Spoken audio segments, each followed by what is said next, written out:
नमस्कार, मैं हूं जयश्री नागदा। मैं आप सभी का स्वागत करती हूं हमारे खास कार्यक्रम जिसका नाम है बिसात 2016। जी हां, एक बार फिर हम आपके लिए लेके आए हैं बिसात, लेकिन इस बार बिसात बिछी है बार एसोसिएशन में। बिसात के माध्यम से हमेशा ही हमारा ये मकसद रहता है कि जो भी लोग अपने मताधिकार का प्रयोग करने वाले होते हैं, चाहे वह लोकसभा चुनाव हो, चाहे वह विधानसभा चुनाव हो, चाहे बार एसोसिएशन के चुनाव हो या फिर छात्र संघ चुनाव, इसमें हम सभी कि जो भी उम्मीदवार उनकी सच्चाई हम सबके सामने लाना चाहते हैं, ताकि जो लोग अपने मताधिकार का प्रयोग करते हैं वो ये फैसला कर सके कि अपने मत का प्रयोग वो किसके हक में करे। तो आज इसी मौके पर बार एसोसिएशन के चुनाव के मौके पर हमारे साथ स्टूडियो में मौजूद हैं अध्यक्ष पद के लिए दावेदारी कर रहे भरत जी जोशी और महेंद्र जी नागदा। नमस्कार सर, मैं आपका स्वागत करती हूँ। सबसे पहला सवाल हम भरत जी जोशी से पूछना चाहेंगे कि सर, आप 4 साल से अध्यक्ष पद पर बने रहे हैं और 5वीं बार आप दावेदारी कर रहे हैं, तो आपका क्या चुनावी एजेंडा रहेगा या आप क्या सोचते हैं कि 4 वर्ष में ऐसे कौन से कार्य हैं जो अधूरे रह गए हैं और आप उनको जो अगला कार्यकाल में आप पूरा करना चाहेंगे? मैम, सबसे पहले तो पिछले 3 साल तक हमने काफ़ी काम किया था और ये 4th ईयर में कुछ परिस्थितियां अनुकूल नहीं रही थी हमारे पक्ष में, जिसके कारण हम काम नहीं करें, क्योंकि फरवरी में जब ओथ ली थी और दिसंबर में हमारे इलेक्शन हो गए तो हमको 10 महीने ही मिले थे। उसमें कुछ पार्ट ऐसा था 2-3 महीने का, वो बहुत ही हमारे लिए विपरीत था। उस हिसाब से हम काम नहीं करे। उसके बावजूद ही हमने सबसे इम्पोर्टेंट काम किया था, एडवोकेट्स के चैम्बर्स के लिए हमने जगह ली थी, लेकिन उसमें किसी कारण से काम नहीं शुरू हो सका। उसके बाद भी हमने छोटे मोटे कई काम किए। एक पुलिस संवाद करवाया था वकीलों के सम्मान के लिए, क्योंकि एडवोकेट्स थाने में जाते हैं तो उनको एहसास होना चाहिए, इसलिए हमने पुलिस अधिकारी, एसपी और आईजी साहब और एडिशनल एसपी सबको बुलाया था।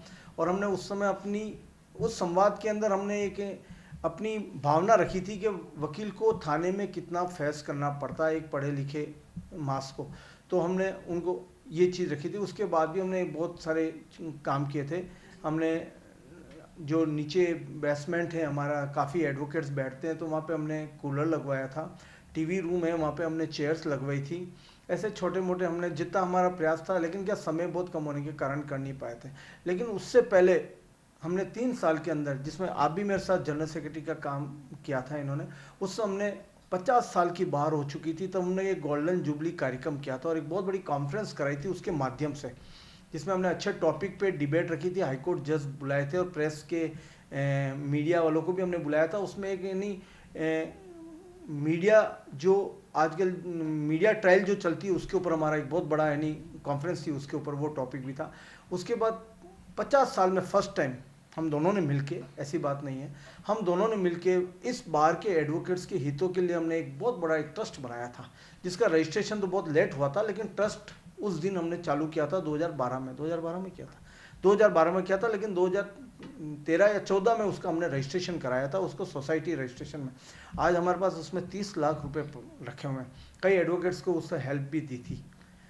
सर, आपका जो 4 साल का कार्यकाल रहा है, अब फिर चुनाव होने जा रहे हैं, आपको नहीं लगता कि कुछ ऐसा किया जाए कि चुनाव कराने की नौबत ना आए और आपका कार्यकाल बढ़ा दिया जाए? कुछ इस तरह का अगर उपाय लाया जा सके, ताकि जो काम अधूरे रह गए हों, जो आपने चुनाव के समय घोषणा की थी वो अधूरे रह गए और अब आप उनको पूरा करना चाहिए, उसके लिए कुछ और समय बढ़ा दिया जाए आपका? मैम, एक्चुअल में क्या, हमारा एक कॉन्स्टिट्यूशन बना हुआ है, उसके तहत इलेक्शंस होते हैं, इसलिए कार्यकाल तो जनरल हाउस डिसाइड करता है, तो जनरल हाउस आता है तभी होता है। लेकिन मैं वकीलों के बीच में हूँ, वकीलों के साथ में हूँ, और एक परिवार है ये बहुत बड़ा, उनके साथ मिलके काम करते हैं। जो काम बाकी रह गए हैं, तो मैं एक उम्मीद लेके आया हूँ कि इस बार मैं उस काम को पूरा करूँ। दूसरा सवाल मेरा महेंद्र जी से है। सर, मैं ये जानना चाहूँगी कि आपके चुनावी एजेंडे क्या हैं और क्यों आपको लगता है कि अब मैं जो भरत जी से इतर मैं कुछ जो वादे हैं या जो काम है मैं अपने बार एसोसिएशन के मार्फत करना चाहूँगा अपने साथी अधिवक्ताओं के लिए? वर्ष 2017 के कार्यकारिणी के लिए मैं अध्यक्ष पद के रूप में दावेदार के रूप में आपके सामने हूँ। बहुत सी प्राथमिकताएं हैं जो मैंने तय की है। अगर मैं सब सीनियर अधिवक्ता और हमारा युवा अधिवक्ताओं के मार्फत अगर मैं इस पद पर चुन के आता हूँ, तो हमारी जो सबसे पहली प्राथमिकता होगी वो है अधिवक्ताओं का सम्मान बरकरार रहना चाहिए, अधिवक्ता का मान और सम्मान। जिस तरह से कोई भी अधिवक्ता हो तो आज वो कहीं भी खड़ा हो तो वो गर्व के साथ कह सके कि मैं उस ऐतिहासिक बार एसोसिएशन उदयपुर का सदस्य हूँ, जिस बार एसोसिएशन को बनाने में हमारे कई बड़े सीनियर अधिवक्ताओं ने अपना जी जान लगाया है। तो अधिवक्ताओं का सम्मान बरकरार रहे, और जो हमारे बार में जो अधिवक्ता जिस तरह से बिखर चुके हैं, हम सब चाहेंगे कि उन सबको एक ही माला में पिरोकर बार एसोसिएशन एक नज़र आए, एक परिवार के नजर रूप में नजर आए। तो बार एक है, यहाँ पे ना कोई गुट है ना कुछ ही। सबसे पहला काम हमारा होगा अधिवक्ताओं का मान सम्मान बरकरार रहे। क्या ऐसी समस्याएं आपको लगती हैं कि जिनका निराकरण अभी तक नहीं हुआ है, जो आप पूरा करना चाहेंगे, जिनका निस्तारण आप करना चाहेंगे अपने तरीके से, तो क्या ऐसी समस्याएं आपके सामने आई हैं? मैं चैनल के मार्फत बताना चाहता हूँ कि वर्ष 2015 दिसंबर में नगर परिषद ने जन सहभागिता योजना के तहत उदयपुर में अधिवक्ताओं के लिए चैम्बर निर्माण के लिए प्रस्ताव लिया था, और उन्होंने उदयपुर बार एसोसिएशन को लिखा था कि आप अपना एस्टीमेट बना के हमें सौंपे और कितने चैम्बर की आपको आवश्यकता है, क्या है, ताकि हम उसको पूरा कर सकें। पर दुर्भाग्यवश क्या स्थिति रही मुझे नहीं पता कि वो काम आगे नहीं बढ़ पाया। एक चिट्ठी तक भी बार एसोसिएशन द्वारा नहीं लिखी गई वहाँ पे हमें अधिवक्ताओं को चैम्बर की आवश्यकता है। तो चैम्बर की जो आवश्यकता है, मूलभूत आवश्यकता अधिवक्ताओं, हमारे अधिवक्ता खुले में, सर्दी में, बारिश में बाहर बैठ के उनकी फाइलें गीली होती है, बाहर बैठे रहे, तो हमारा पहला प्रयास रहेगा कि अधिवक्ताओं को जो खुले में बैठे हैं उनको हर छत मिले और हम उनको अधिवक्ताओं को सबको चैम्बर दिला सकें। इसी सवाल का जवाब हम भरत जोशी से जानना चाहेंगे कि क्या ऐसा कारण रहा कि चैम्बर नहीं बन पाया या उसकी बात आगे नहीं बढ़ पाई? मेरे को नॉलेज में नहीं है कि नगर परिषद ने ऐसा कोई लेटर बाहर को दिया है। अगर मुझे नॉलेज में होता तो हमारे पास जगह मिल चुकी थी, तो उसका प्लान हम नगर परिषद को दे चुके होते। ऐसी कोई नॉलेज में मेरे सामने, और ऐसा कोई लेटर हमारे पास अभी तक नहीं आया, न बार एसोसिएशन में है। अगर ये होता तो हमारे को जब जगह मिल गई थी तो हम चैम्बर का निर्माण चालू कर सकते थे उनके साथ मिलकर। लेकिन सर, कुछ अधिवक्ताओं का ये कहना है कि सूचना के अधिकार के तहत मांगी गई सूचनाओं में ये आया है कि वो फाइल आगे बढ़ाई ही नहीं गई। इस पर आप क्या कहना है? 2015 में प्रवीण जी खंडेलवाल थे, और 2016 में फरवरी में जब हमने ओथ ली थी उसके बाद ऐसा कोई भी लेटर हमारे समक्ष नहीं आया है, हमारे कार्यकारिणी के बीच में नहीं आया है। अगर आता, क्योंकि हमको स्टार्टिंग 1 महीने के अंदर ही हमको ये जगह मिल गई थी, तो हम उसका प्रोसेस चालू कर सकते थे, क्योंकि उसके साथ साथ ई लाइब्रेरी प्रवीण जी के टाइम पे आई थी। ठीक है, तो ये नॉलेज हमें था ही कि ई लाइब्रेरी नगर परिषद ने दिया है, और नगर परिषद अगर चैम्बर के लिए प्रस्तावित मांगा है हमको, ऐसा कोई लेटर होता तो मैं तो वकीलों के हित के लिए तो हम वो प्रोजेक्ट बना के देते ही। तो मेरे नॉलेज में ये चीज़ अभी तक नहीं आई है। सर, 3.5 दशक हो चुके हैं बार एसोसिएशन को, और यहाँ पर चुनाव होते आए हैं, और हर बार चाहे वो किसी भी तरह का चुनाव हो, लोकसभा, विधानसभा, लेकिन बार एसोसिएशन का मुख्य जो मुद्दा अपन कह सकते हैं वो ये होता है हाईकोर्ट बेंच की मांग को लेकर, कि हर बार सरकार आती है, बनती है, और वो चाहे किसी भी पार्टी को, लेकिन एक मेन मुद्दा ये रहता है कि हाईकोर्ट बेंच को यहाँ पर लाया जाए, ताकि जो आदिवासी और यहाँ के आसपास के लोग हैं उनको फ़ायदा मिल सके, ताकि वो उनको उतना दूर न जाना पड़े। लेकिन क्या ऐसे कारण हैं कि अभी तक वो कोशिश सफल नहीं हो पाई है? मैम, एक बात बताता हूँ, इस बार आपको अच्छी गुड न्यूज़ इस प्रेस के माध्यम से बताते हैं, क्योंकि हमने इस बार क्रॉसफंडिंग राष्ट्रपति से की है, क्योंकि वो कॉन्स्टिट्यूशनल पोस्ट है। ठीक है, और राष्ट्रपति ने सरकार को और चीफ जस्टिस को एक लेटर दिया है, जो हमारे संभाग के जो चेयरमैन हैं हाईकोर्ट बेंच संघर्ष समिति के शांति जी चपलोत साहब के पास उसकी कॉपी आई है, और उन्होंने एक चीज़ कहा है, क्यों ना उदयपुर में हाईकोर्ट बेंच दे दी जाए, क्योंकि आदिवासी बेल्ट है और यहाँ का संविधान अलग है, टीएसपी एरिया है, तो हर चीज़ अलग है, तो क्यों ना दी जाए। तो एक कॉपी उनको दी गई है, हाईकोर्ट चीफ जस्टिस को भेजी, एक सरकार को दी गई है। ये 3-4 महीने पहले की ही बात है, ज़्यादा टाइम नहीं हुआ मैम। तो इतनी बड़ी अच्छी हम पर गुड न्यूज़ है कि केंद्र सरकार अगर ये मांगता है कि है ना, क्यों ना उदयपुर में हाईकोर्ट बेंच अब फॉलो करना है, तो यहाँ के लीडरशिप, यहाँ के जनता और यहाँ के एडवोकेट अगर ये तीनों मिल के करेंगे, तो मैं मानता हूँ कि हाईकोर्ट बेंच 101% आ जाएगी। क्यों का जवाब सरकार को देना है, और क्यों का जवाब हाईकोर्ट चीफ जस्टिस राजस्थान को देना है। तो अगर ये वो जवाब क्या देती है, तो हमारे ही यहाँ के जो प्रतिनिधि हैं, सामाजिक प्रतिनिधि, पॉलिटिकल प्रतिनिधि और एडवोकेट्स, ये सब मिलके अगर उसका जवाब देते हैं, तो मैं मानता हूं कि ये सरकार है नहीं हाईकोर्ट बेंच के लिए 100% आएगी। हाईकोर्ट बेंच का जहाँ तक सवाल है, कम से कम 30 सालों से ये अधिवक्ता इसके लिए संघर्ष रहते हैं। कई पूर्व अध्यक्षों ने इसके लिए जी जान से काम किया है। हमारे अम्बालाल जी पालीवाल थे, इन्होंने इसके लिए शहादत भी दी है हाईकोर्ट बेंच आंदोलन के लिए। हमारे अध्यक्ष जी पिछले 4 वर्षों से हाईकोर्ट बेंच आंदोलन के लिए हर बार वादा करते, और पिछला चुनाव तो इन्होंने पूरा हाईकोर्ट बेंच आंदोलन को फोकस करके लड़ा था कि इनका ये मानना था कि वर्ष 2015 में हाईकोर्ट बेंच आंदोलन ढीला पड़ चुका है, मैं आऊँगा, हाईकोर्ट बेंच नहीं आंदोलन को नहीं गति दूंगा, हाईकोर्ट बेंच आंदोलन के लिए पूरा प्रयास करूंगा। पर मैं आपके चैनल के माध्यम से बताना चाहता हूं कि इस वर्ष पहली बार, जो हर वर्ष हमारा 7 तारीख को धरना लगता है, तो पिछले 8-9 महीने तक कंटिन्यू 7 तारीख की एक भी दिन हमारे कोर्ट परिसर में धरना तक नहीं लगा, जाजम तक नहीं बिछाई गई है। पहली बार 7 सितंबर को हाईकोर्ट बेंच आंदोलन के लिए धरना लगाया गया, क्योंकि आपसी कलह इतने थे कि ये कुछ कर नहीं पाए और हाईकोर्ट बेंच आंदोलन जो है बिल्कुल एकदम हमारे गर्त में चला गया है। तो हाईकोर्ट बेंच आंदोलन के लिए मेरा ये मानना है कि अगर मैं हमारा अधिवक्ताओं के मार्फत से चुन के आता हूं, तो सबसे पहला हमारा प्रयास होगा कि ऊपर तक ये बात पहुंचाई जाए कि उदयपुर में हाईकोर्ट बेंच क्यों, क्योंकि उदयपुर में अपन मानते हैं कि उदयपुर में ट्राइबल बेड के आधार पर हाईकोर्ट बेंच की मांग कर रहे हैं। तो ट्राइबल बेड की मांग करने से सबसे पहले हम डाटाबेस हमें तैयार करना पड़ेगा। तो ये बात ऊपर तक पहुंचाना पड़ेगा कि उदयपुर अभी तक हम इस बात पर नाकाम रहे हैं, उदयपुर हाईकोर्ट बेंच की स्थापना क्यों की जाए। तो सबसे पहले आंकड़े जुटाए जाएंगे, उदयपुर में कितने आदिवासी है, कितने आदिवासी भाई हमारे जेल में बंद है और कितने केस हमारे जोधपुर हाईकोर्ट में पेंडिंग है और कितने वहाँ से लोग हमारे आदिवासी लंबे समय तक जेल में हैं, और सब आंकड़े को जुटा कर एक पावर प्रेजेंटेशन सेंट्रल गवर्नमेंट हो चाहे स्टेट गवर्नमेंट हो उनके समक्ष प्रस्तुत किया जाएगा। और जहाँ तक बात है इसको आंदोलन को जन आंदोलन बनाया जाएगा। जब तक कोई भी आंदोलन जन आंदोलन नहीं बन जाएगा और ये आम लोगों में दाना बन चुका है, ये आंदोलन जो है वो वकीलों का आंदोलन है, तो इस धारणा को हमें तोड़नी पड़ेगी और हमें जनता के बीच जाना पड़ेगा। और पंचायत राज की जो व्यवस्था है, जिस प्रकार से ग्राम पंचायत है, सरपंच है, पार्ट पंच है, तो पूरी ग्राम पंचायत को इसके साथ जोड़ा जाएगा। हर तहसील स्तर पर संघर्ष समिति का गठन हो और संघर्ष समिति जिस हिसाब से हमें गाइड करेगी, बार एसोसिएशन उसी प्रकार से काम करेगी और उदयपुर में हाईकोर्ट बेंच स्थापना के लिए पुरजोर प्रयास किया जाएगा। पिछले वर्ष लोकसभा में माननीय चित्तौड़ के सांसद, राजसमंद के सांसद, इन्होंने आदि लोगों ने वहाँ विधानसभा लोकसभा में अपनी बात उठाई है, उस मांग को पुरजोर ढंग से आगे उठाया जाएगा। हमारी प्राथमिकता। ये देखा जाता है कि यहाँ पर जब भी कोई मंत्री या जब भी कोई यहाँ पर आता है तो वकीलों का जो प्रदर्शन रहता है, छतों पे भी चढ़ गए, सड़कों पे भी प्रदर्शन हो रहे हैं, लेकिन कोई खास फायदा उस चीज़ का होता नहीं दिख रहा है। तो इस पे आप क्या कहना चाहें? एक अध्यक्ष के लिए क्या वो जरिया है, क्या वो तरीका है जो होना ही चाहिए कि इस प्रक्रिया को उस तरीके से आगे बढ़ाया जाए? मैम ऐसा है कि कई बार पता चलता है हमें 2 दिन पहले कि आज सीएम उदयपुर आ रही है। कोई भी किसी की भी सरकार रही हो, किसी भी पार्टी की रही हो, हम उसके पहले तैयारी नहीं करते हैं। कम से कम अपन को पता होता है कि चीफ मिनिस्टर आ रहा है, मंत्री आ रही है, तो कम से कम हम अपना पावर प्रेजेंटेशन करें, उसके लिए विधिवत टाइम लेवें, उनके साथ मिलें। आपको पता चल गया कि आज वो एयरपोर्ट आ रही है, आज यहाँ से वो कोर्ट चौराहे के वहाँ से होकर निकलेगी, अपन 10, 15, 20, 25 अधिवक्ता इकट्ठे हो जाते हैं, उनको काले झंडा बता देते हैं। मेरे हिसाब से पर्याप्त नहीं होगा। इसके लिए पहले से होगा कि जब भी वो उदयपुर आए हम उनसे टाइम लेवें, वैसे उनके सामने पावर प्रेजेंटेशन रखें, हम अपनी बात अपने वहाँ तक रखें, फिर कोई नहीं होता है तो हम धरना प्रदर्शन का उसका रूप लें। आप क्या कहना चाहेंगे सर इस पे? इस तरह की कोई मैम, मैंने ऑथ लेने के बाद फरवरी के अंदर, मैं फरवरी इसलिए बोल रहा हूँ बार-बार में क्योंकि मेरे को समय बहुत कम मिला। दूसरा, सबसे पहले हमने सीएम से मीटिंग करना चाहा था, तो उदयपुर में जब कार्य समिति की मीटिंग चल रही थी हमें टाइम नहीं दिया गया था। सेकंड टाइम सीएम आई थी उदय विलास में, तब उन्होंने 1 घंटा बैठ के हमने उनसे बात की थी। हमने एक पूरा प्रेजेंटेशन उनके अंदर दिया जो हमारे बरसों से चल रहा है, टीएसपी एरिया का एक्ट बताया उनको।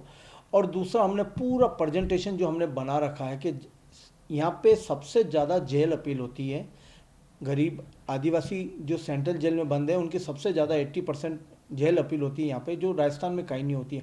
दूसरा, कितना बड़ा एरिया है जिसको हमने चित्तौड़ तक भी हमने उसको ऐड किया है, वो हमने प्रेजेंटेशन मैडम को दिया है। उसके बाद आज हमारे पास एक लेटर आया हुआ पड़ा हुआ है, हम उस पर ज़्यादा डिस्कस करेंगे तो ज़्यादा अच्छा रहेगा आज, क्योंकि जब सरकार से यानी केंद्र सरकार ने मांग लिया है, क्योंकि राष्ट्रपति ने जब मांग लिया कि ये क्यों ना दे दी जाए, हम उसके ऊपर ज़्यादा फोकस करेंगे तो हो सकता है कि ज़्यादा यानी पॉजिटिव अपन को रेज मिलेगी।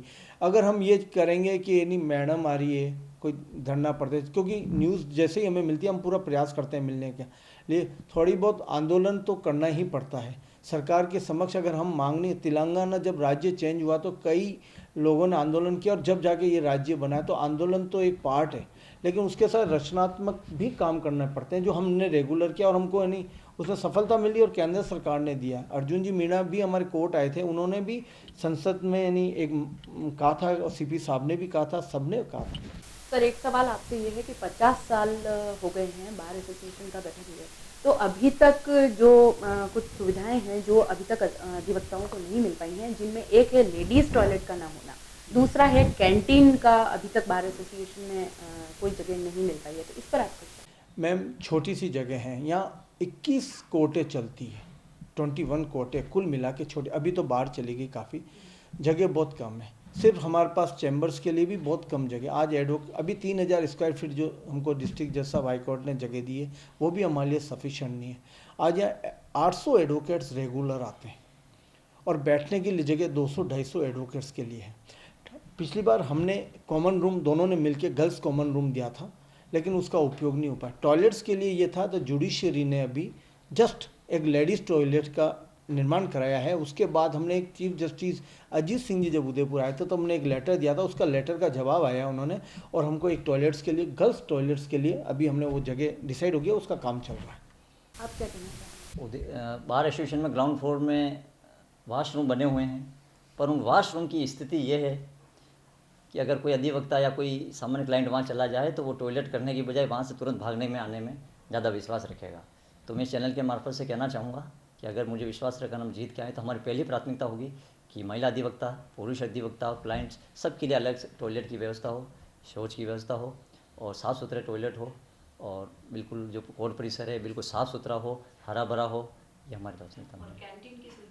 कैंटीन की सुविधा में परसों आमने सामने जो प्रोग्राम होता, मैंने जो अपना घोषणा पत्र निकाला है उसमें निकाला है कि हमारे जो क्लाइंट है दूर दराज से गाँव से आता है, कोई 100 किलोमीटर से आता है, हमारे अधिवक्ता सुबह घर से निकलते हैं, तो ऐसी स्थिति से नहीं गुजरना पड़े उनको कि मैं घर पे आ गया, मुझे भूख लग रही है, मुझे दोपहर दौड़ के जाना। तो अधिवक्ताओं के लिए एक सर्व सुविधा युक्त और बहुत ही स्वादिष्ट कैंटीन हो जिसमें कि रियायती दर पर उनको भोजन मिले दोपहर के समय, ये हमारी प्राथमिकताओं में है। सर, आपसे एक सवाल ये है कि जब भरत जी ने ओथ ली थी तब आप और आपके कुछ साथी अधिवक्ता धरने पर बैठ गए थे, क्या कारण रहा? हाँ, इस वर्ष ओथ के बाद में मिराज के जो एमडी है वो ओथ में आए थे। उन्होंने वकीलों को लेकर कुछ टिप्पणियाँ की थी, इसको लेकर कुछ वकीलों में आक्रोश था और वहाँ धरने पे बाहर आके वो बैठे थे। शुरू में मुझे याद है कि हमारे पूर्व महासचिव कैलाश भारद्वाज और प्रेम शंकर जी कुमार दोनों वहाँ बैठे थे। तो जो ही वहाँ धरने पे बैठे थे 2-4 लोग और आ गए थे। तो उन्होंने कैलाश जी ने सबसे पहले फ़ोन करके हम अध्यक्ष जी को या इनको बुलाया, महासचिव रामलाल जी जाटे, उनको कहा कि हम यहाँ पे धरने में बैठे हैं। तो अध्यक्ष जी की, मेरा मानना है कि अध्यक्ष जी की ड्यूटी होती कि उसी समय कोर्ट के गेट के बाहर आते, उनको कहते हैं कि भाई ऐसी कोई बात नहीं है, आप ऊपर चलो, बाहर रूम में चलो, अपन मिल बैठ के इस मामले को सुलझाते हैं। पर इन्होंने उस मामले को सुलझाया नहीं, उन्होंने आग में घी डालने का काम कहा। अधिवक्ता ने कहा हम बाहर बैठे हैं, हमें दरी की व्यवस्था दो, तो इन्होंने ऊपर से मना कर दिया, कोई दरी नहीं मिलेगी आपको। तो मतलब इससे अधिवक्ता में रोष बढ़ता गया और वो आंदोलन जो शाम तक बढ़ता गया। बाकी मुझे नहीं लगता कि वो कोई इतना बड़ा इशू था, और जो इशू है वो पैदा किया गया था, बाकी कोई ऐसा बड़ा इशू नहीं था। सर, आप क्या कहना चाहेंगे? महेंद्र जी ने तो एक तो एडमिट किया कि पैदा किया गया इशू था।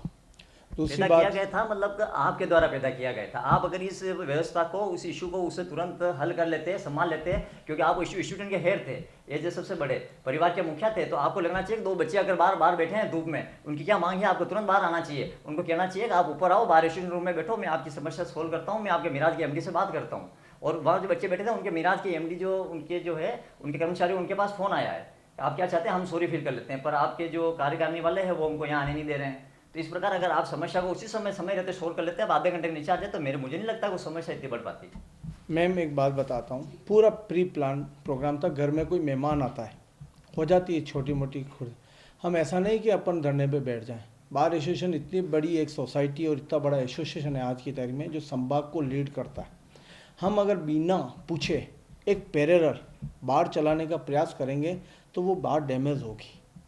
आपने बिना पूछे तख्तियाँ लगा के और धरने पे बैठ गए। बार के प्रेसिडेंट को पता नहीं, बार के किसी कार्यकारिणी को पता नहीं। जब हम आते हैं कोर्ट के अंदर देखते हैं तो दरवाज़ा बंद लगता है और कई एडवोकेट्स वहाँ खड़े होकर नारे लगा रहे हैं। मेरे पास फ़ोन आता है कई लोगों को, मैंने कहा देखो ये गलत है, ऊपर बैठ के पहले बार को मैंने आपसे पूछ के निर्णय नहीं किया गया था, पहले ही हो चुका। मैं तो बाद में कोर्ट आता हूँ 10:30, उससे पहले ही धमाल हो चुकी थी।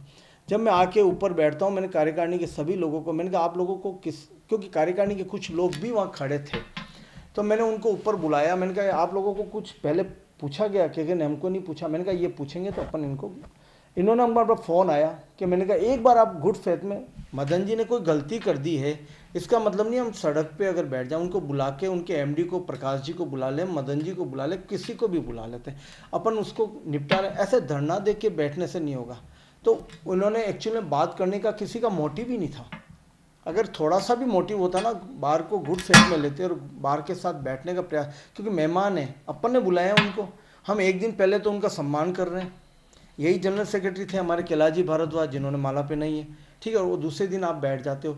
ये रात को भी मेरे को कहते हैं कि अगर हम धरने पे दे रहे हैं, अगर उन्होंने स्टेटमेंट नहीं दिया तो मैं स्टेटमेंट दिलाने का प्रयास करता हूँ कि सर आप मेहमान बन के आए थे, कुछ गलत बोला है, कल वकील लोग आंदोलन करेंगे आपके, तो प्लीज़ थोड़ा सा मैनेज कर लीजिए और आप कर। ऐसा कुछ भी नहीं था, पूरा मैनेज प्लान था, बैठ गए धरने पे, शाम तक चलता रहा। ये हमको कहा, मैंने कहा देखो बाहर से पूछ के अगर धरना नहीं लगा और पैरेलल अगर आप धरना लगाते हो बाहर के खिलाफ तो देन तो हम, ये बात सही है कि मैंने कोई सुविधा उपलब्ध नहीं कराई, मुझे फ़ोन भी, मैं कहा बाहर को कॉन्फिडेंस में लेके आप करो, आप पैरेलल बाहर मत चलाओ। आप कल 2 जने बैठ जाएंगे, कल कोई छोटा सा कुछ बात होगी, किसी ने समाज में, उदयपुर का बहुत बड़ी सोसाइटी है, किसी ने कुछ कह दिया, आप धरने पे बैठ जाओगे। ये नहीं, पहले बाहर को कॉन्फिडेंस में तो लो। तो नहीं लिया गया था, और ये बात मैं एडमिट करता हूँ, मैंने सुख सुविधा नहीं दी थी। मेहमान की तो इज्जत अपन को ही करनी पड़ेगी, जो भी आएगा। गलती होती है, मैं एक बात बताता हूँ कि अगर मेहमान घर में आया है, कुछ भी करते तो उसका सम्मान हमको ही करना है। अगर हमने उसको प्यार से बुलाया, वो कुछ भी बोल के चला गया, उसको अपन प्यार से निपटाएंगे। धरना प्रदर्शन करने से हमारी इमेज खराब होती है, बाहर की इमेज खराब होती है। वहाँ पूरी सोसाइटी को पता है बाहर अलग चल रही है और ये धरना अलग चल रहा है, तो दुनिया को पता है ये। तो बस ये बात, क्योंकि आप परिवार के मुखिया थे, तो ये बात आप भी तो इन अधिवक्ताओं को समझा के और इनको मैंने हर व्यक्ति से बात किया, वहाँ खड़े हुए को हर कॉल पे मैंने बात की। मैंने कैलाश जी से भी बात की जो धरना के नहीं थे, मैंने प्रेम जी से भी बात की। मैंने कहा देखो बैठ के कि नहीं, हम तो धरने बैठ गए, भूख हड़ताल, जब तक मदन जी नहीं आएंगे तब तक नहीं है, आप मदन जी को कॉल करो। मैंने मदन जी को भी कॉल किया था, मदन जी उस समय बम्बई थे, तो मैंने कहा प्रकाश जी को भेजो। शाम तक मेरी प्रकाश जी से कई बार बात हुई, प्रकाश जी आए। एसपी साहब से मेरी कई बार कि मैंने मैटर को निपटा, कल बहुत बड़ा हंगामा हो सकता है, ये रेगुलर चलेगा नहीं, तो 1-2 दिन बैठ जाएंगे, 3 दिन बैठ जाएंगे, तो रात को उसी दिन निपटाया गया है। माननीय अध्यक्ष जी का एक कहना है कि उस दिन धरने में हमारा कार्य करने का कोई लोग था। मैं आपको बता दूं, उस धरने में बार एसोसिएशन के महासचिव रामलाल जी जाट, फाइनेंस सेक्रेटरी शीतल नंदवाना और पुस्तकालय सचिव जो है वो तीनों वहाँ पे उपस्थित हुए थे और बाकायदा धरने में 1 घंटे तक शामिल हुए थे और धरने के अंदर थे। और उसी समय ऊपर से कॉल आता है कि आप इस धरने में शामिल मत हो, आप ऊपर आओ। तुरंत वो भाग के ऊपर चले जाते हैं। इसका मतलब बार एसोसिएशन की कार्यकारिणी का इनमें इन्वॉल्वमेंट था। और जहाँ तक इनका कहना है कि हमें इसके बारे में जानकारी नहीं थी, तो प्रेम शंकर जी ने बाकायदा अध्यक्ष जी को फ़ोन किया था शाम को, तो उन्होंने जो टिप्पणियाँ की है इस अधिवक्ता समुदाय में काफ़ी रोष है। तो फिर आपने उसको इनिशिएटिव लिया ही नहीं और आपने उस बात को हल्के में ले लिया।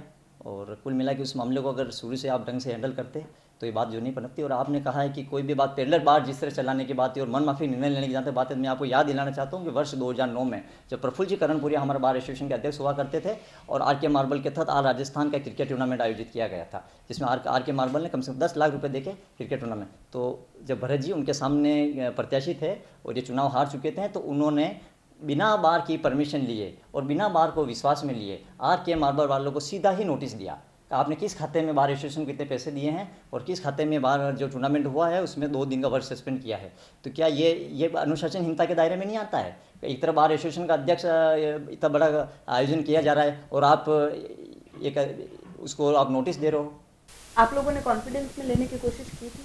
हाँ, पिछले साल काफ़ी फ़ोन किए गए थे धरने से, आप आइए यहाँ पे, पर नहीं, वो हठधर्मिता के साथ मैं नहीं आऊँगा यहाँ पे। मैम एक भी कॉल नहीं आया, सिर्फ दरिया मांगी गई थी मेरे से कि आप दरी की व्यवस्था कराओ। मैंने कहा देखो बाहर से अगर कॉन्फिडेंस में लोगे तभी बाहर आपको सुविधा देगी।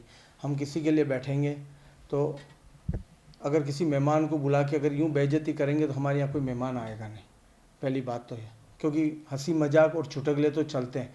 और सबसे पहली बात बता दूँ, मदन जी ने इसी बार के अंदर 10 लाख रुपए पूरे राजस्थान में टूर्नामेंट कराने के लिए पैसा दिया था और उस दिन भी उन्होंने घोषणा की थी कि मैं कुछ काम करूंगा और वकीलों को हेल्प करूंगा।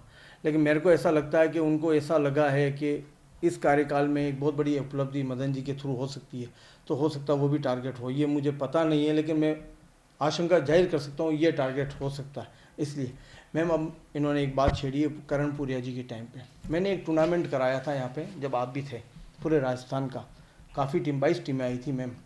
उस समय हमने कार्य का सस्पेंड नहीं किया था, क्यों 11 खिलाड़ी खेलते हैं और जिनको देखना है उनके लिए हमने एक एप्लीकेशन कोर्ट के अंदर दी थी कि आप जो वकील वहाँ देखना चाहता है उसको जुडिशरी हेल्प करें।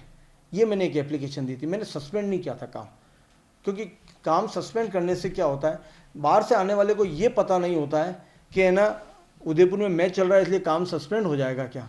गरीब कोई कुराबड़ से आ रहा है, कोई चित्तौड़ से आ रहा है, उसको ये पता नहीं उदयपुर मैच हो रहा है काम, और यहाँ आके उसको पता चलता है सस्पेंड हो गया, तो मैंने सस्पेंड नहीं कराया था। जो वकील खेल रहे हैं उनको तो रियायत दी जाए पूरी बार के अंदर कि वो किसी कोर्ट के अंदर अगर नहीं आते हैं तो, और जो देखने जा रहे हैं उनको थोड़ी बहुत। इसलिए रा करणपुरिया जी की टाइम की बात मैं बताता हूँ। मैंने एक लेटर ये नहीं दिया था आपने क्यों पैसा दिया था, मैंने बिल्कुल नहीं दिया था, ये बिल्कुल गलत बोल रहे हैं, क्योंकि वो लेटर आज भी है और मैंने सॉरी भी मांगी उसके बाद बाहर से।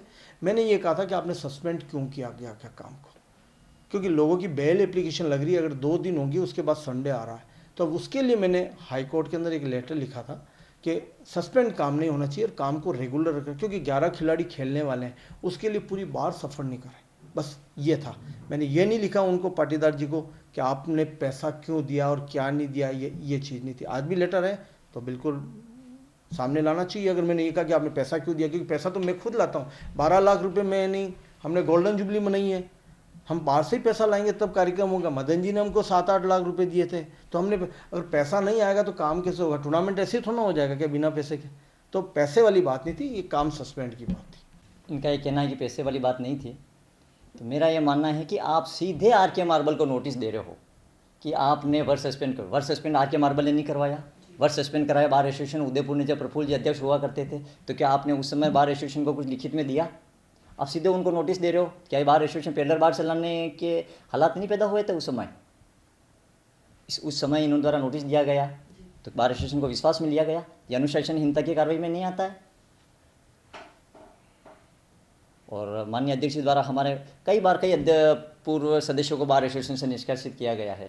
तो मेरा इस चैनल के मार्फत से कहना है कि हम कम से अधिवक्ताओं को बार एसोसिएशन के बाहर से निकालने का काम नहीं करेंगे, अधिवक्ताओं को जोड़ने का काम करेंगे। हम दिलों को तोड़ने का काम नहीं करेंगे, दिलों को जोड़ने का काम करेंगे। सर, करणवीर चौधरी के कॉन्डोलेंस के समय पे आपके सीनियर के द्वारा कोई माइक की खींचतान की गई थी, तो आप थे वहाँ पर और आपने उनको रोका था, ये एक अधिवक्ताओं के द्वारा सवाल पूछा जाता है, इस पर आपका क्या? करणवीर चौधरी जो कि विश्वविद्यालय छात्र संघ का पूर्व अध्यक्ष रहा है और उसके आकस्मिक डेथ पर पूरी बार एसोसिएशन में और युवा अधिवक्ता में शोक की लहर थी। तो सभी अधिवक्ताओं और युवा अधिवक्ताओं की एक मांग थी कि कम से कम उनकी जो कॉन्डोलेंस है वो 1:30 बजे की बजाय 11:30 बजे की जाए। और 11:30 बजे करने में, और सभी जो अधिवक्ता है उसमें मजिस्ट्रेट भी आए, सब आए, और इसी बात को लेकर करणवीर चौधरी की जो कॉन्डोलेंस है उसका टाइम बदला गया। इससे जूनियर अधिवक्ता और सीनियर अधिवक्ता में काफ़ी रोष था। उस पर माइक छीनने वाली कोई बात नहीं थी, क्योंकि ये परंपरा है, जो माइक छीनने वाली परंपरा है ये हमारे पूर्व अध्यक्ष जी ने शुरू करी थी। क्योंकि पिछले साल जब कॉन्डोलेंस की बात हुई, सवेला जी मोगरा की कॉन्डोलेंस हुई थी, तो कॉन्डोलेंस समाप्त हो गई थी और यही अध्यक्ष जी थे जो उठ के खड़े हुए थे उसी समय और कहा था कि इसी कॉन्डोलेंस को इसमें बदल जाए इसमें। तो परंपरा जो है, परंपरा शुरुआत इन्होंने की थी। उस दिन माइक छीनने वाली कोई घटना नहीं हुई थी। बिल्कुल कार्यक्रम जो है बिल्कुल वैसे था। हाँ, कुछ युवा अधिवक्ता में रोष था कि आपने इस कॉन्डोलेंस का टाइम है, वो कॉन्डोलेंस का टाइम क्यों चेंज किया है। और अखबार में कुछ मीडिया में करणवीर चौधरी के ऊपर जो उसके चरित्र के बारे में बहुत कुछ लिखा गया था। इसको लेकर भी बहुत से अधिवक्ताओं में रोष था कि आपने समय रहते इस समस्या को मीडिया के सामने क्यों नहीं रखा।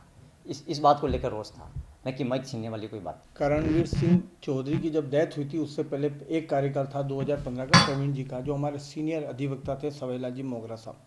हमारे यहाँ एक क्या परंपरा बनी है, जुडिशरी और एडवोकेट्स कंडोलेंस साथ में करते हैं।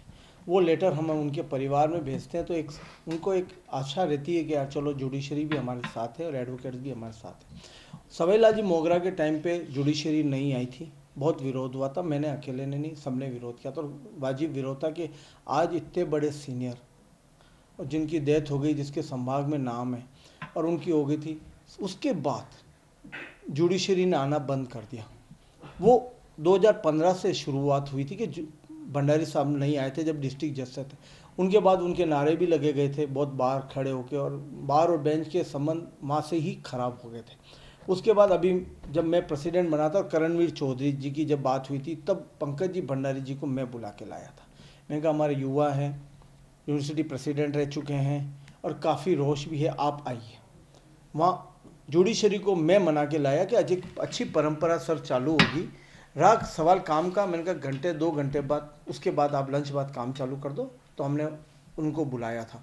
उस समय जुडिशरी ऑफिसर थे और कुछ एडवोकेट्स खड़े हो गए कि इसी को हाउस बना दिया जाए और माइक छीनना, माइक पे ही चिल्लाना, ये जो परंपरा हुई थी, सारे जजेज वहाँ से उठ के चले गए। उसके बाद आज तक कोई भी जज हमारे कंडोलेंस में नहीं आया।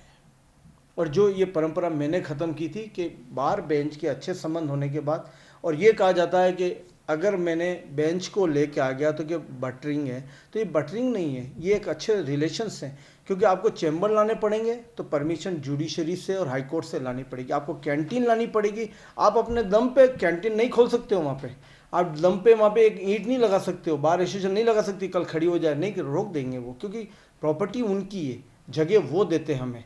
तो आज बार बेंच के अगर अच्छे रिलेशंस होते हैं तो उसका फ़ायदा पूरी बार को मिलता है। और वही प्रयास मैंने किए थे, भंडारी साहब को बुला के मैं कहा सर यंग है आप आइए, पूरी जुडिशरी उस समय आई थी।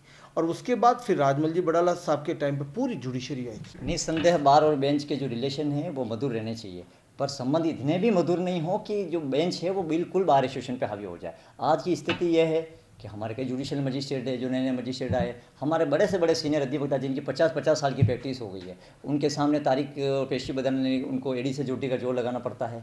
तो आज कहीं ना कहीं जो जुडिशरी है, वो बेंच है, वो बार एसोसिएशन पे हावी हुई है, वकीलों पे हावी हुई है। तो हमें ऐसी कोशिश करनी चाहिए कि बार और बेंच के रिश्ते तो रहे, मधुर रहे, पर दोनों में तालमेल और सामंजस्य बना रहे। भरत जी से मेरा ये सवाल है कि भूत महासचिव कैलाश भारद्वाज के समय ऐसा क्या हुआ था सर कि आपको खुद जाकर रिपोर्ट करनी पड़ी, जिससे उनको 3 दिन की जेल भी हुई थी? ये क्या पूरा रहा, तो ये हम जानना रोशनी चाहेंगे। बहुत अच्छा क्वेश्चन किया। आज मैं उदयपुर शहर अगर इसको सुनेगा तो बहुत अच्छा रहेगा। मुझे पता नहीं था कि क्या एक्ट हुआ था, व्हाट्सएप पे ही कुछ मैसेज आया था कि किसी ने कांच तोड़ दिए गए थे।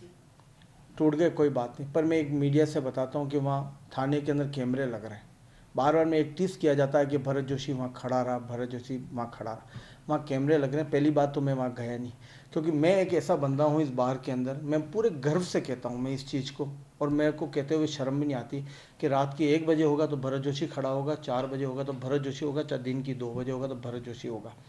दूसरी बात, मैंने ऐसा कोई एक्ट नहीं किया जो बार को शर्मिंदा होने पड़े। अगर ऐसा सबूत किसी के पास है कि भरत जी वहाँ खड़े थे, क्योंकि वहाँ कैमरे लग रहे हैं साल भर से, अगर ये बता दे तो मैं रियली कह रहा हूँ, मैं बार बार में एक ही चीज़ कहता हूँ, अगर मेरे ऊपर कोई भी एक आरोप साबित होता है तो मैं क्विट कर देता हूँ, क्योंकि मैं बार की को डैमेज नहीं करना चाहता हूँ। आज बार को मैंने दिल से माना है, ठीक है ना, और आज 4 बार मेरे को चुना है बार की एडवोकेट्स ने, तो उनका भी मेरे अंदर सम्मान है। तो मैंने कभी ऐसा गलत काम नहीं किया जिससे, अब मैं एक बात तो बताता हूँ। आज सब कहते हैं कि मैंने खुद कैलाश भारद्वाज की बेल के लिए, मैंने खुद कैलाश 7 टाइम्स मैं अपने खर्चे के ऊपर, कोई ये बार का खर्चा नहीं, अपने खर्चा, अपने दोस्तों को लेके और वहाँ खड़ा होके मैंने खुद मैम आर्ग्यूमेंट किया है और मैं उसकी बेल करा के लाया हूँ। और ये सबसे बड़ा सबूत क्या है, उसके ब्रदर हैं प्रेम जी। तो मैम मैंने, ऐसी बात नहीं है, साथी है गलती हो जाती है, ऐसी बात नहीं है, लेकिन थोड़ा सा अपन को भी कंट्रोल करना पड़ता। हम क्या करने जा रहे हैं, आज बाहर है, आज इमेज हमारी ही खराब होती है, ऐसी बात नहीं है। जब ये जो एक्ट हुआ था उसके बाद मैंने सारे एक्स प्रेसिडेंट्स को बुलाए। मैं आज मीडिया को मैं बताना चाहूँगा, मैंने सारे जनरल सेक्रेटरी को बुलाया वहाँ पे, लेकिन कैलाश भारद्वाज जी के बारे में किसी ने बात नहीं की। मुझे ये दुख होता है, उस कैलाश भारद्वाज ने जो एक्ट किया है उसको आंदोलन कैसा बनाया जाए उसके बारे में ज़्यादा चर्चा की गई थी। अब हमें चाहिए था कैलाश जी को कैसे बाहर लाएं, कैलाश जी की बेल कैसे कराएं। अब जो हो गया, एक बात बताइए, अगर कोई एक्ट हो जाता है तो उसको सुधारने का जिम्मा किसके ऊपर होता है? बार की जिम्मेदारी है सबसे बड़ी, बार ही डांटेगी। ये बात है, मैंने तुरंत एक गलत डिसीजन लिया था, मुझे नहीं लेना चाहिए था, गलती परिवार में भी होती है, मैंने उसको तुरंत निकाल दिया। ये मैं खुद आज मानता हूँ, मैंने बहुत बड़ा गलत डिसीजन था। ये सवाल है, मैं खुद बोल रहा हूँ, कॉन्स्टिट्यूशन के सेक्शन 11D में ये है कि अगर इस तरह से किसी का निष्कासन करना हो तो जनरल हाउस की मीटिंग बुलाई जाती है, लेकिन आरोप ये लगता है कि ऐसा आपने नहीं किया और उनको डायरेक्टली। मैम आज मैं खुद बोल रहा हूँ इस चीज़ के लिए, एक्चुअल में कार्यकारिणी के हर प्रत्येक व्यक्ति में रोष था। ऐसे भरत जोशी ने अकेला नोटिस नहीं दिया और नहीं निकाला, कार्यकारिणी का प्रत्येक किसी ने भी उसका ऑब्जेक्शन नहीं किया कि इसमें अपन को जनरल हाउस लाने की जरूरत नहीं है, बाहर की बहुत बड़ी इमेज खराब हुई है, इसलिए इसको तुरंत मैंने निकाला। मैं मानता हूँ ये मेरी बहुत बड़ी गलती थी और उसको मैं एडमिट कर रहा हूँ। ऐसी बात नहीं कि मैंने एडमिट नहीं किया, मैंने हज़ारों बार एडमिट किया। मैं, आप विश्वास करोगे, आप भी बैठे थे, सारे एक्स प्रेसिडेंट बैठे थे, हमने सॉरी मांगी है, हमारे जनरल सेक्रेटरी ने सॉरी मांगी, मैंने सॉरी मांगी कि हमने बहुत बड़ी गलती की है, उसको नहीं निकालना चाहिए था, उसको समझा बुझा के ख़त्म करना चाहिए, लेकिन गलती हुई है, उसके बाद हमने तुरंत लिया है, ऐसी बात नहीं है। कोर्ट में लिटिगेशन शेड जो बना हुआ है वहाँ पे अधिवक्ता, बहुत सी अधिवक्ता अपनी टेबल और कुर्सी लगा के बैठे हैं। उसी अधिवक्ता को बैठने के लिए विवाद हो गया था। कैलाश भारद्वाज और पूरी कार्यकारिणी पिछले वर्ष वालों ने वहाँ पे अधिवक्ता को बिठाया था। तो माननीय अध्यक्ष जी ने एक लक्ष्य ले लिया था कि इन अधिवक्ताओं को यहाँ से मुझे एन प्रकार से हटाना है। इसी विवाद को लेते विवाद पैदा हुआ और जो कुछ भी घटना चक्र घटा उसी समय माननीय डीजे साहब ने अध्यक्ष जी को फ़ोन करके वहाँ पे बुलाया और वहाँ पे एफआईआर दर्ज हुई। इनकी उपस्थिति में हुई नहीं हुई, पर सबको पता है कि एफआईआर कैसे दर्ज हुई और एफआईआर किसने दर्ज करवाई गई। और मामले जहाँ तक है तो मामला शुरू से इस मामले को ढंग से हैंडल किया जाता। जिस दिन डीजे साहब ने आपको बुलाया तो आप डीजे साहब को कहते कि आपको एफआईआर दर्ज करवाने की ज़रूरत नहीं है, मैं कैलाश को बुलाता हूँ, हमारा आपस का मैं मामला है, मैं कांच जो टूटे हैं उनका खर्चा देता हूँ, मैं कांच को लगवा देता हूँ, मामले को यही रफा दफा करते हैं, मैं सॉरी मांग लेता हूँ। पर आपने ऐसा नहीं किया, आपने इसको क्रिया का प्रतिक्रिया किया, आपने मामले को शुरू से बिगाड़ने की कोशिश की और मामला लास्ट में बिगड़ते बिगड़ते ऐसा बिगड़ चुका है कि वो 3 दिन जेल में नहीं रहा। मैडम, मैं मीडिया के मार्फत से बताना चाहता हूँ कि वो 22 दिन तक जेल में रहा है और 22 दिन पर ये रिकॉर्ड है आज दिन तक। कोई भी अधिवक्ता जो अधिवक्ता हितों के लिए लड़ता हुआ 22 दिन तक जेल में रहा हो, इससे दुर्भाग्य के दिन और कुछ हो नहीं सकते इस बार एसोसिएशन उदयपुर के लिए। सबसे कलंकित दिन थे। 1 मिनट आप मुझे बोलने दीजिए, फिर आपकी बारी आएगी, आप बोलना। 22 दिन तक कोई अधिवक्ता हितों के लिए, आप मुझे इस एक बात बता दें, कैलाश भारद्वाज की गलती क्या थी?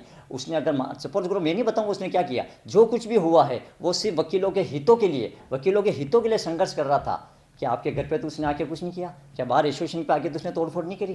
कुछ नहीं हुआ। तो आपको सिर्फ उसको इनिशिएटिव लेना चाहिए था, उसको बुलाते, आराम से बिठाते, ये बातें ऊपर आपने लिया। आपने तुरंत दूसरे दिन ही, जैसे आपने बताया कि बाहर कॉन्स्टिट्यूशन में जो हमारा समय बना, उनको कॉन्स्टिट्यूशन का पूरी जानकारी होनी चाहिए कि सेक्शन 11D में यह स्पष्ट प्रोविजन है कि अगर किसी भी सदस्य के खिलाफ अनुशासनात्मक कार्रवाई करनी है तो आप उसको बाकायदा उसको लिखित में नोटिस देंगे और नोटिस देने के बाद में 48 घंटे के अंदर अंदर आपको जनरल हाउस बुलाना पड़ता है और जनरल हाउस में उसकी मोहर लगा के उसको बाहर निकालना पड़ता है। ये नहीं, पहले भी इन्होंने कई अधिवक्ताओं को बाहर निकाला है अपने मनमाफिक तरीके से। राजेंद्र सिंह जी राठौड़ को बाहर निकाला है, हमारे नोटरी अधिवक्ता है दशोधर जी, उनको बाहर निकाला है, शांति दया जी को बाहर निकाला है।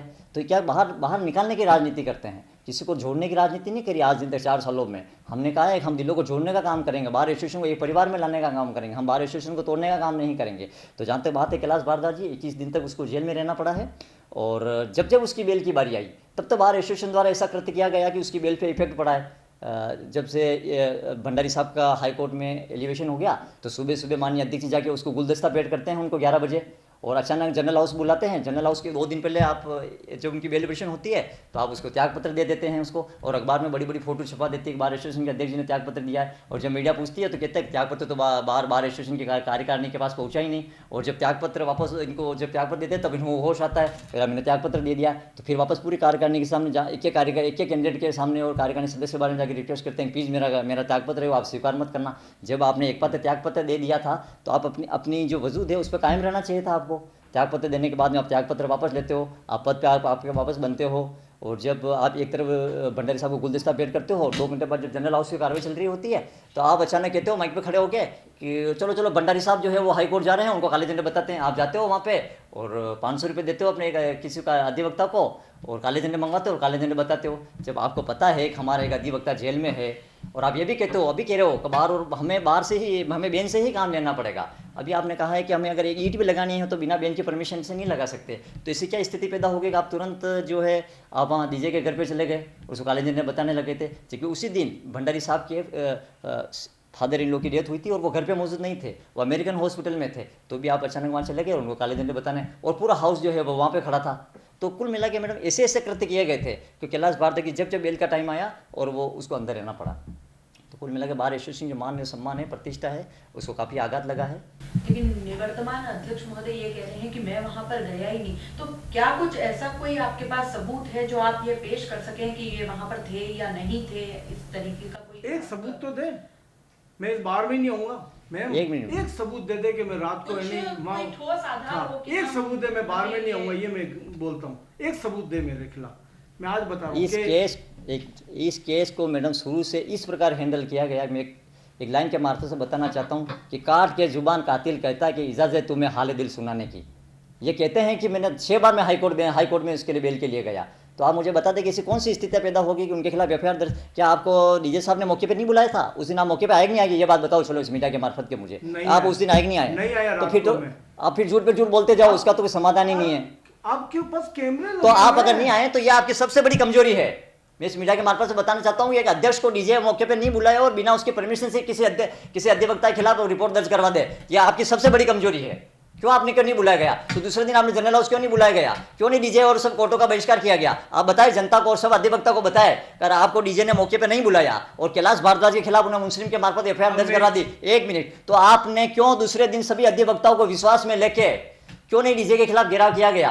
क्यों नहीं समस्त अधिवक्ताओं लेके सब कोर्टों का बहिष्कार किया गया? आपने किसी कोर्ट का बहिष्कार नहीं किया गया। आप उल्टे सीधे 10 बजे डीजे के चैम्बर में जाते हो और वहां पे प्रॉमिस करके आते हो मैं अभी कैलाश भारद्वाज को बार एसोसिएशन के सदस्य से बहाल करता हूं, और आपने 3 बजे, और जबकि आपके कार्यकारिणी के सभी सदस्यों का इसमें सहमति नहीं थी, तो भी आपने उसको एक तरफा निर्णय लेके 4 बजे बार एसोसिएशन के सदस्य से निष्कासित कर दिया। जब बेल एडिशन के आर्ग्यूमेंट थे एडीजे 4 नंबर कोर्ट में, अनुपमा जी के कोर्ट में, तब हमारे बहुत से सीनियर अधिवक्ता आर्ग्यूमेंट कर रहे थे, तो मैडम जो जजेस से उनका एक ही बात कहना था, आपने ही तो उसको बार एसोसिएशन से निकाला है, तो आपने तो उस पर मोहर लगाई है, तो हमारे पास वो कहने लायक और क्या बात थी? क्योंकि आपने उसको निकाल के उसको मोहर लगा दी। उसने जो काम किया है बिल्कुल बार एसोसिएशन के गलत किया है, इसीलिए उसको 22 दिन तक जेल में रहना पड़ा है। कैलाश का एक्ट क्या अच्छा था? पहली बात तो ये, रात को 10:30 बजे जाके 6 ग्लास तोड़ देना, हमारा गलती परिवार का कोई भी मेंबर करता है। क्या उसका एक्ट अच्छा था क्या? मैं तो इस मीडिया से पूछता हूँ।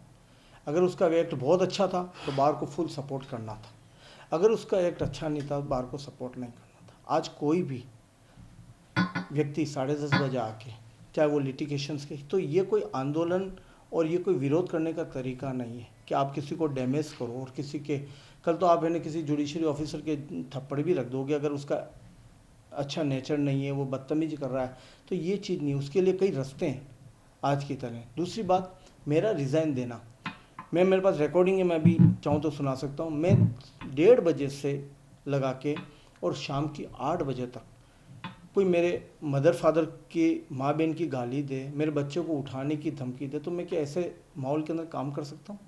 मुझे रिज़ाइन ही देना पड़ेगा 6 घंटा सुनने के लिए। आप उनके लिए क्यों नहीं बोलते हो कि ये अच्छा नहीं हुआ है? मैं जब बेल कराने जाता हूँ तब आप ये नहीं बोलते हो कि यार भरत जी वहाँ गए बेल कराने। आज जुडिशरी, आज हम अपने पड़ोसी के अंदर भी किसी के पत्थर फेंक देगा अपना बेटा तो भी अपन जाके सॉरी मांगते हैं, जो मैंने किया है जुडिशरी के साथ। मैं झूठी में खुल के बोलता हूँ। आज पड़ोस में मेरा बेटा अगर कर देगा तो मुखिया मैं हूँ, सर गलती होगी मैं लगवा दूंगा। ये चीज़ें मुझे रात को जानकारी नहीं थी, ना मैं मौके पे था, क्योंकि वहाँ कैमरे लग रहे हैं। मीडिया तो खुल के बैठी है आज की तारीख में। अगर सबूत होता ना तो ये लोग मुझे नंगा कर देते, लेकिन इनके पास सबूत नहीं है, सिर्फ विरोध है।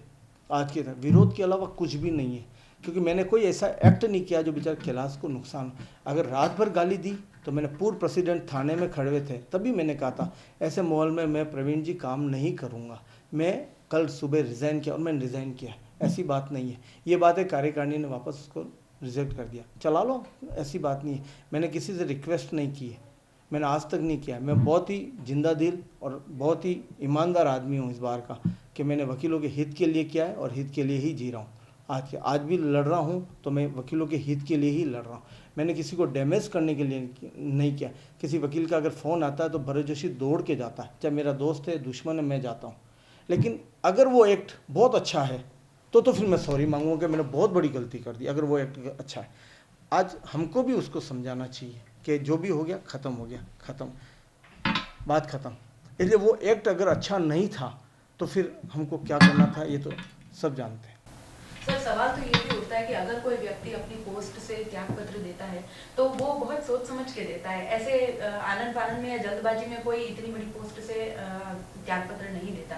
लेकिन त्यागपत्र देने के बाद फिर वापस पद पे बने रहने का क्या कारण है? मैं एक चीज़ बताता हूँ। मैंने ओथ की, क्योंकि क्या मेरे जो विरोधी हैं उनकी क्या, जैसे मेरे जीतने के बाद एक पूरी बैलेंस शीट बना ली थी कि हमको क्या करना है।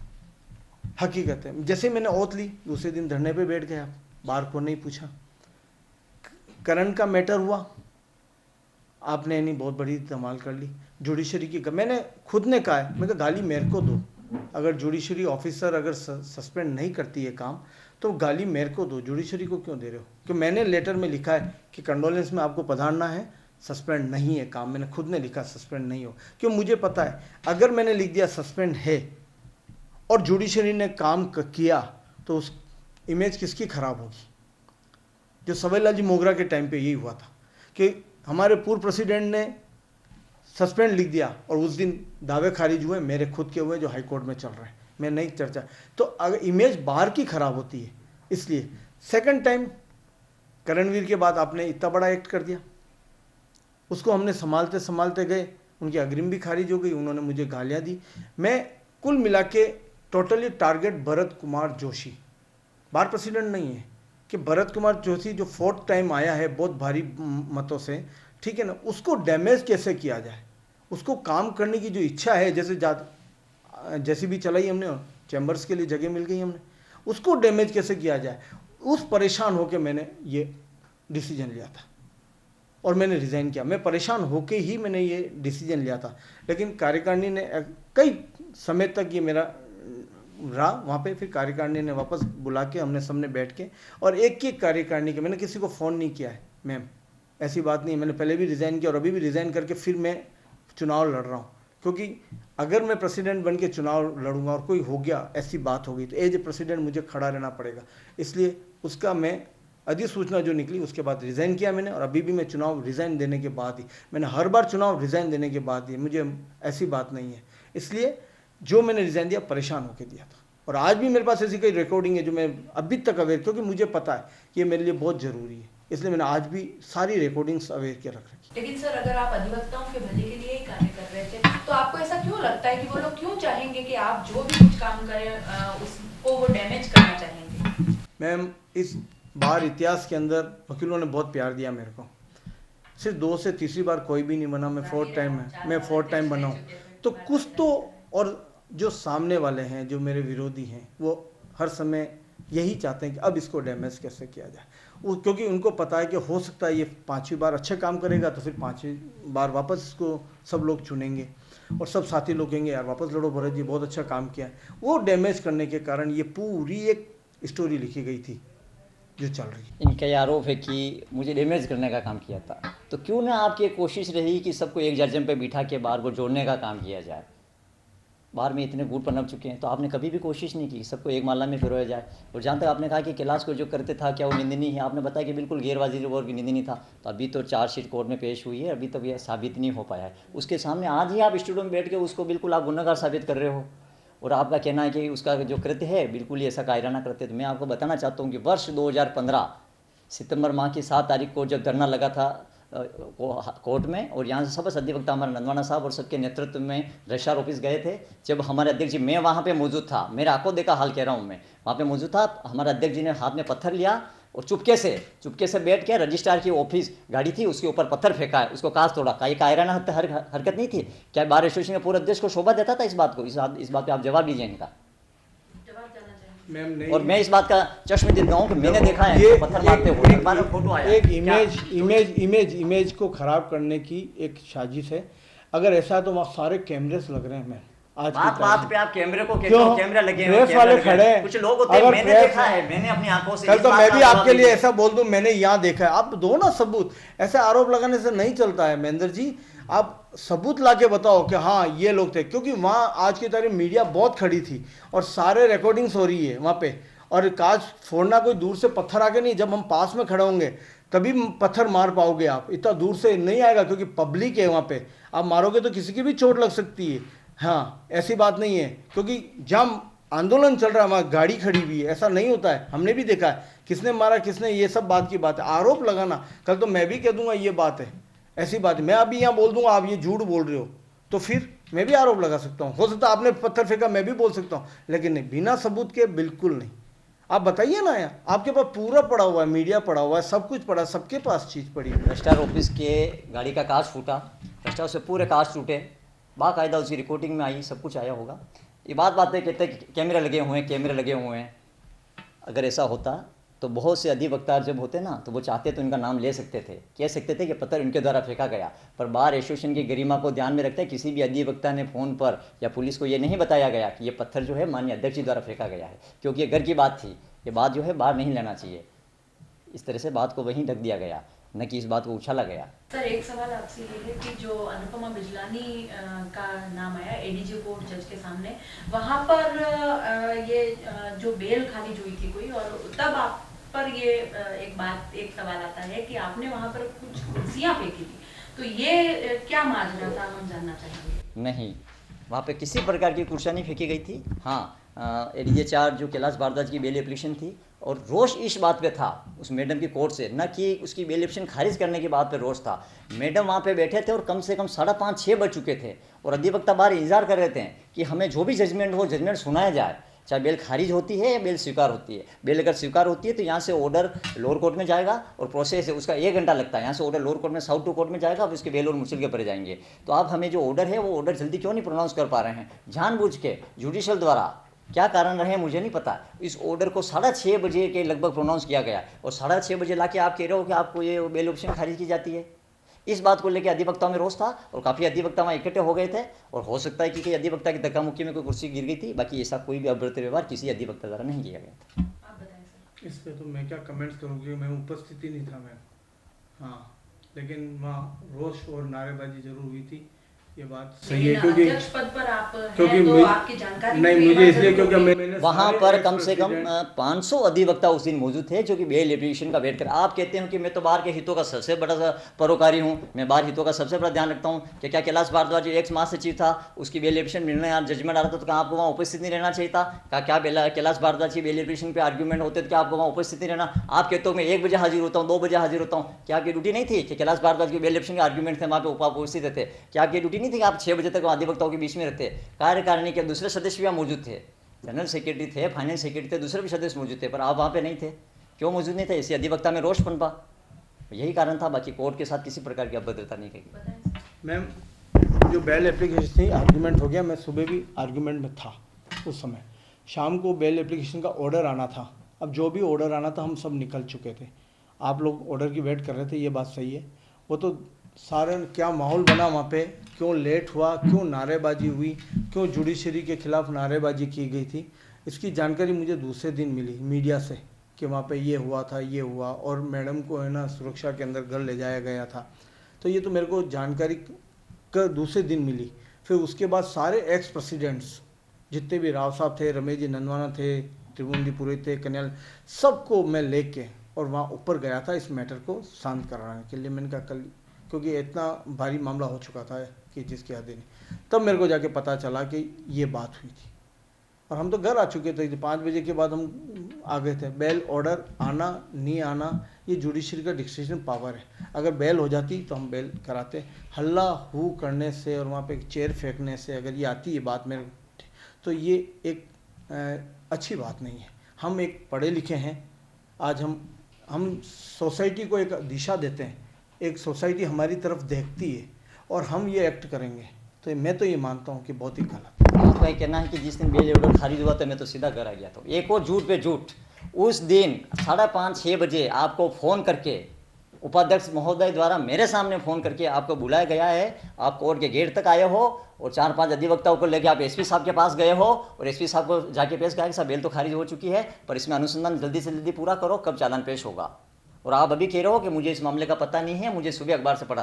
तो इससे ज़्यादा गैर जिम्मेदाराना बयान हो नहीं सकता कि एक अध्यक्ष को पता नहीं चले कि उसके किसी बार एसोसिएशन के सदस्य की बेल एप्लीकेशन खारिज हो चुकी है और वो घर पे जाके आराम से सो रहा है, और उनको ये भी पता नहीं है। आप एसपी साहब के पास उस दिन गए नहीं गए, आप झूठ पे झूठ बोले जा रहे हो मीडिया के सामने। इंसिडेंट इतनी है कि एसपी साहब के पास एक बार नहीं गए, कैलाश जी को उसी दिन गए हो आप, एक बार नहीं गए, हजारों बार साथ थे। क्योंकि एक बार नहीं गए, हम हजारों बार गए एसपी साहब के पास, हम थाने में भी गए, और एक बार नहीं गए, हजारों बार गए। इसलिए ये इंसिडेंट ऐसा नहीं है कि नहीं मैं घर आ गया भूल गया, ऐसी बात, ये झूठ वाली बात नहीं है। अगर गया हूँगा तो गया हूँगा, इसमें मैं ऐसी बात नहीं, हो सकता भूल गया हूँगा ये बात। हाँ, क्योंकि कैलाश भारद्वाज को लेके सबसे ज़्यादा मैं आज ही बोलता हूँ, मैं पर्सनल पेन लिया था इसके अंदर, क्योंकि मैंने कई बार ऑफिस भी बुलाया इस मैटर को लेके। इसलिए बेल के लिए सबसे ज़्यादा मैंने इंसिडेंट लिया। मैंने कई बार डीजे साहब से बात की है, मैंने कई बार जुडिशरी ऑफिसर से बात की, मेरे साथ यानी एक्स प्रेसिडेंट्स को ले जा के बात की। ऐसी बात नहीं है कि भरत जोशी ने मैटर को यानी छोड़ दिया हो। गलती हो गई, मैं मानता हूँ गलती हो गई है, ये डिसीजन करेगा, जैसे बोल रहे हैं कि कोर्ट डिसीजन करेगा, जजमेंट आएगा था, हो गया, लेकिन हमको ही बचाना ना उस भाई को। तभी तो इतना बड़ा मैटर चला था, तभी तो हम हाई कोर्ट जा रहे थे, तभी तो हम डीजे के डिस्ट्रिक्ट जज के पास जा रहे थे।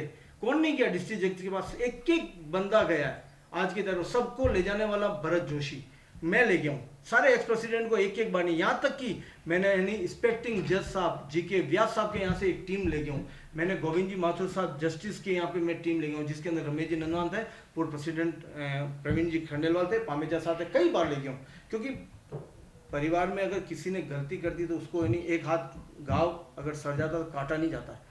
तो हो गई गलती, हमको ही सुधारना है, उसके लिए मैं दौड़ा। वो चीज़ें आज बातें नहीं होगी उसके लिए कि यार आप गोविंद जी माथुर साहब के लिए यहाँ गए, आप जीके व्यास साहब के यहाँ टीम ले जाके एक एक बार दो बार गए, आप बेल कराने गए, ये चीज़ें नहीं। आप एसपी साहब के यहाँ पे अभी बोला ना, एसपी साहब के गए थे कि जल्दी चालान पेश कराना और ये मैटर होगा। आपको पता है कि हम दौड़ रहे हैं, लेकिन ये चीज़ें यहाँ नहीं आती है। आप सिर्फ एक नेगेटिव बात करते हो, आपने उसको निकाल दिया, आपने इस्तीफा दे दिया। हम दौड़े, ये भी तो बताओ कि हम 6 बार जा रहे हैं, हाथ जोड़ के खड़े हैं। चीफ जस्टिस संदीप जी मेहता की यहाँ बेल एप्लीकेशन लग रही है, भरत जोशी अकेला खड़ा है, बाहर का कोई मेंबर नहीं खड़ा है, भरत जोशी खड़ा है वहाँ पे, ओनली फॉर भरत जोशी या उसका ब्रदर। और वहाँ के बार एसोसिएशन को धन्यवाद दूंगा, lawyers bar association Jodhpur, bar association को रंजीत जी जोशी और सबको कि उन्होंने बेल कराई है उसकी। ये चीज नहीं आएगी, सिर्फ ये आएगा भरत जोशी ने क्यों निकाल दिया, भरत जोशी ने क्यों नहीं आए। अरे बेल का मैटर है यार, बेल ऑर्डर आ जाएगा, हमारे हल्ला करने से क्या हो जाएगा? बेल ऑर्डर नहीं आएगा क्या? आएगा ही वो तो। आप ये कह रहे हैं कि अकेला भरत जोशी वहाँ खड़ा था। भरत जोशी खड़ा था तो खड़ा था क्योंकि वो बार का अध्यक्ष है, उनको खड़ा रहना चाहिए था। यही मैं आपको पूरी बार एसोसिएशन की टीम वहाँ जगह खड़ी नहीं हो सकती। आप बाहर पे एहसान नहीं कर रहे हो, पर्टिकुलर किसी कैलाश भारद्वाज पे आपका एहसान नहीं, आप बाहर के अध्यक्ष हैं, आप रिप्रेजेंटेटिव कर रहे हो, आपका खड़ा रहना चाहिए। मैं इस एक ही शेयर के माध्यम से इसी बात बताना चाहता हूँ कि जहर दे देता तो सबकी नजर में आ जाता, पर हुआ यूं कि वक्त पे दवाई न दी, इसलिए मामला बढ़ता गया और हमारे बार एसोसिएशन की मान सम्मान और प्रतिष्ठा गिरती गई। और हम हमारे चैनल के माध्यम से गुजारिश है कि आप हमें अगर इस पद पे चुन के भेजेंगे तो हम बार एसोसिएशन की जो मान सम्मान प्रतिष्ठा है पुनः उसको पाने का प्रयास करेंगे।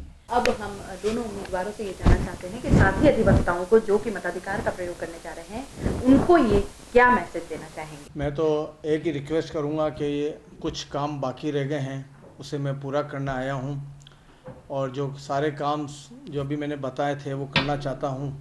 तो इसलिए एक बार मुझे वापस बार के प्रेसिडेंट के रूप में चुने और मैं पूरा खरा उतरने का प्रयास करूंगा। इस चैनल के माध्यम से हमारे बार एसोसिएशन के जो 1828 अधिवक्ता है उनके मार्फत से एक मैं मैसेज देना चाहता हूं कि बार एसोसिएशन के चुनाव हर साल होते हैं, पर आपस में किसी प्रकार का मन मुटाव और कटुता नहीं होनी चाहिए। बिल्कुल स्वस्थ माहौल में सच मस्तिष्क से मतदान करें और जो आपको लगे कि जो अधिवक्ता हित का जो काम कर सकता है उस उम्मीदवार को आप जिताएं। विभिन्न पोस्टों पर मतदान हो रहा है, शांतिपूर्वक मतदान हो, मज़े से मतदान हो, यही हमारा सोच है और संकल्प है। और इस चैनल के माध्यम से एक बात बताना चाहता हूँ कि हम भी आज अग्नि खाकर अग्नि पथ पर चल पड़े हैं, हमें भी जमाना देखे हम कहाँ आकर खड़े हैं। है प्रण यही हमारा कि अब हम पैर आगे ही धरेंगे, अब चाहे अधिवक्ता हित के लिए करेंगे या मरेंगे। धन्यवाद। ये थे हमारे साथ बार एसोसिएशन के अध्यक्ष पद की दावेदारी कर रहे एडवोकेट भरत जोशी, जो कि 4 बार से अध्यक्ष पद पर बने हुए हैं और पांचवी बार उम्मीदवारी जता रहे हैं। और साथ ही हमारे साथ उम्मीदवार हैं एडवोकेट महेंद्र जी नागदा, जो कि भी उम्मीदवारी के लिए अपनी दावेदारी पेश कर रहे हैं। तो मेरा ये कहना है कि बिसात 2016 ये था हमारा खास कार्यक्रम।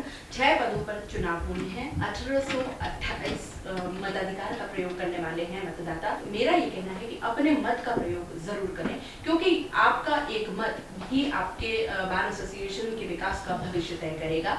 मैं जयश्री नागदा, खुदा नमस्कार।